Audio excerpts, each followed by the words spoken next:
শালিনীর সঙ্গে ম্যাচটা যেন জিততে পারে সেই জন্য ফুলকির সব আবদার মেনে নিল রোহিত। অবাক হয়ে যায় ফুলকি। এমনটাই দেখবেন আজকের পর্বে। বিস্তারিত জানতে আমার চ্যানেলটিকে লাইক, কমেন্ট, সাবস্ক্রাইব করে দিতে ভুলবেন না। নতুন পর্বে দেখা যাবে শালিনী রুদ্রকে এসে বলছে, শুনছো খবরটা হচ্ছে বক্সিংয়ের অ্যাসোসিয়েশন আমার আর ফুলকির ম্যাচটা দিল্লিতে অর্গানাইজ করেছে। রুদ্র বলে, হ্যাঁ শুনেছি।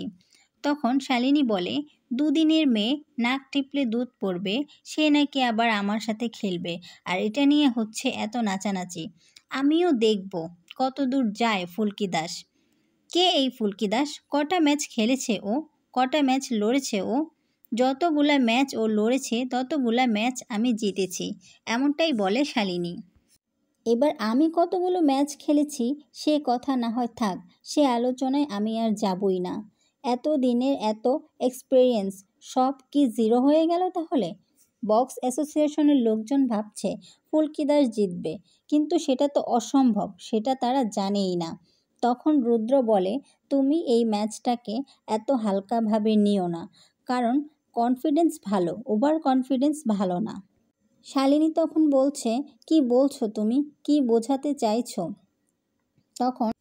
তখন রুদ্র বলে যে রোহিত ফুলকি দাসকে ওইভাবে করেই ট্রেনিংটা করাবে, যেভাবে করে ট্রেনিং করালে ম্যাচটা ফুলকি দাস জিততে পারে।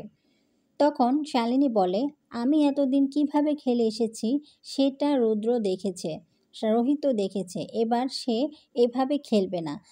সে কিভাবে খেললে ম্যাচটা জিতবে সেটা সে ভালো করেই জানে, আর সেটা সে পরিকল্পনা করেই রেখেছে যে সে এবার কিভাবে ম্যাচটা খেলবে, এমনটাই জানায় সে।